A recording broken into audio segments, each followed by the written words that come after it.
Sekelumit kisah Syekh Siti Jenar. Oleh Damar Syashanka bagian 4. Syekh Siti Jenar kini telah menjadi semacam duri dalam daging bagi Dewan Wali Sangha. Sebuah duri di tengah berkobarnya semangat kekhalifahan. Sebuah obsesi kaum putihan untuk mendirikan bentuk pemerintahan Islam pertama di Jawa.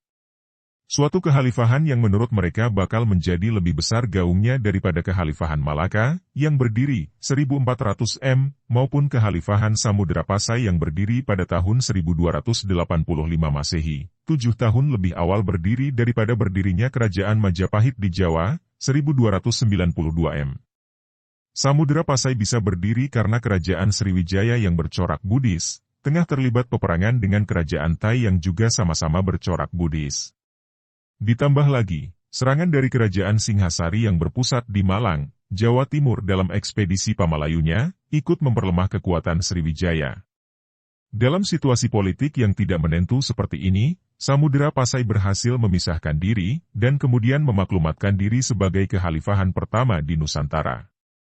Namun manakala Majapahit berdiri, sebagai penerus dinasti Singhasari, dan ketika Sriwijaya berhasil dimasukkan ke dalam wilayah kekuasaan Majapahit, maka Samudra Pasai pun, mau tak mau, harus ikut tunduk mengakui kekuatan Majapahit. Namun walaupun begitu, otonomi khusus bagi Samudra Pasai tetap diberikan oleh penguasa Majapahit, Raden Wijaya kala itu. Hukum Islam tetap boleh diberlakukan di wilayah Samudra Pasai. Kebijakan yang luar biasa seperti ini, hanya bisa didapati dari mereka-mereka yang sudah berkesadaran tinggi. Seandainya Samudra Pasai yang berkuasa atas Majapahit, apakah akan terjadi sebaliknya? Dan pada tahun 1401-1406 Masehi, Majapahit dilanda keguncangan. Kadipaten Belambangan, sebuah kerajaan kecil wilayah Majapahit yang ada di ujung timur Pulau Jawa, hendak melepaskan diri dari pusat kekuasaan. Maka, terjadilah perang saudara yang terkenal dalam sejarah dengan nama Perang Paregreg. Belambangan berhasil ditundukkan. Beberapa bangsawan Belambangan berhasil melarikan diri ke Pulau Tumasik, negara Singapura sekarang, Damar Syashanka. Namun, beberapa di antara bangsawan Belambangan merasa tetap tidak aman tinggal di Pulau Tumasik. Salah seorang darinya, bernama Pangeran Paramisyora, diiringi beberapa pengikutnya, meninggalkan Pulau Tumasik, menuju ke Semenanjung Malaka. Di Semenanjung Malaka, Pangeran Paramisyora dengan para pengikutnya dari Jawa, membuka hunian baru. Karena letaknya strategis, hunian baru itu berkembang pesat menjadi salah satu pusat perdagangan dunia. Pangeran Paramisyora lantas memberanikan diri memproklamirkan berdirinya sebuah kerajaan baru bernama Kerajaan Malaka. Dan Kerajaan Malaka inilah cikal bakal negara Malaysia sekarang. Mendengar diproklamirkannya sebuah kerajaan baru di Semenanjung Malaka yang merupakan wilayah Majapahit dan yang tidak mengakui kedaulatan Majapahit, penguasa Majapahit kala itu, yaitu Prabu Wikramawardhana, tidak tinggal diam. Pangeran Paramisyora meminta bantuan Kaisar Cina dan menyatakan tunduk kepada Kekaisaran Cina, sehingga mau tidak mau angkatan perang Majapahit jika hendak merebut kembali Malaka, harus berhadapan dengan angkatan perang Cina.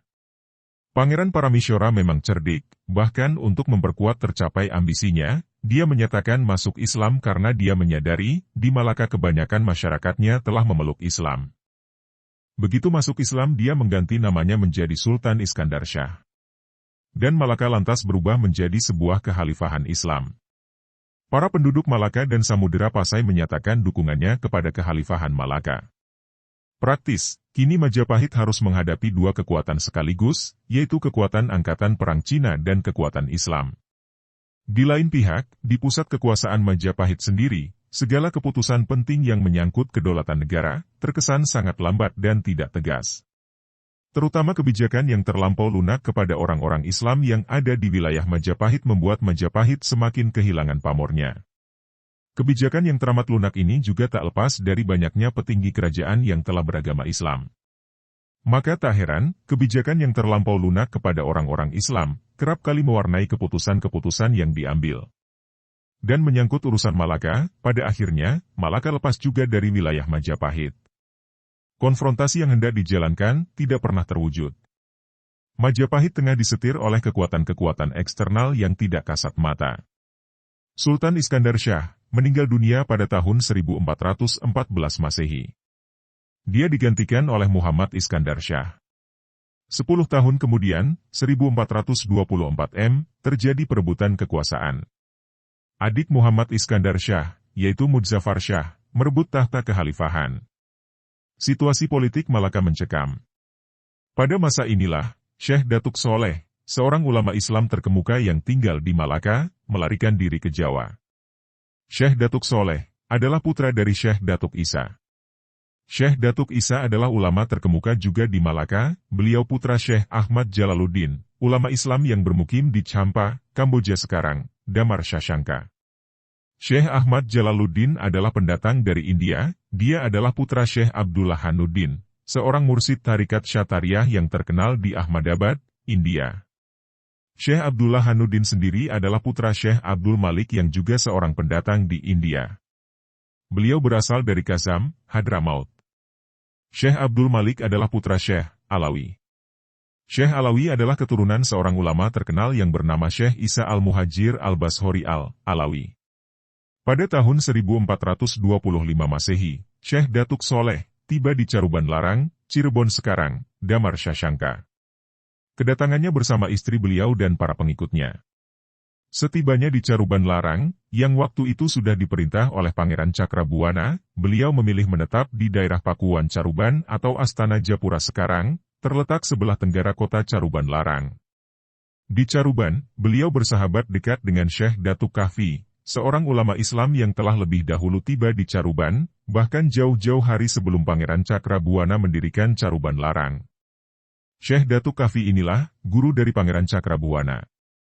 Pada awal tahun 1426 Masehi, Syekh Datuk Soleh wafat. Kala itu, istri beliau yang tengah mengandung semenjak kepergiannya dari Malaka, melahirkan seorang putra. Putra yang lahir yatim ini diberi nama San Ali Ansyar. Kelak, San Ali Ansyar inilah yang terkenal dengan nama Syekh Lemah Abang atau Syekh Siti Jenar. Sejak kecil, San Ali Ansyar diasuh oleh Ki Danusela, sahabat Syekh Datuk Soleh. Menginjak usia 5 tahun, Ki Danusela mengirimkan San Ali Ansyar ke pesantren Giri Amparan Jati yang diasuh oleh Syekh Datuk Kahfi. San Ali Ansyar adalah santri generasi kedua dari pesantren Giri Amparan Jati. Pada generasi pertama, tercatat nama Pangeran Walang Sungsang dan Dewi Rara Santang.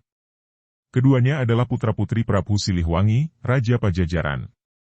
Dan Pangeran Walang Sungsang lantas bergelar Pangeran Cakrabuana, sedangkan Dewi Rara Santang lantas berganti nama menjadi Syarifah Mudaim. Syarifah Mudaim adalah ibu dari Syarif Hidayatullah yang kelak terkenal dengan nama Sunan Gunung Jati.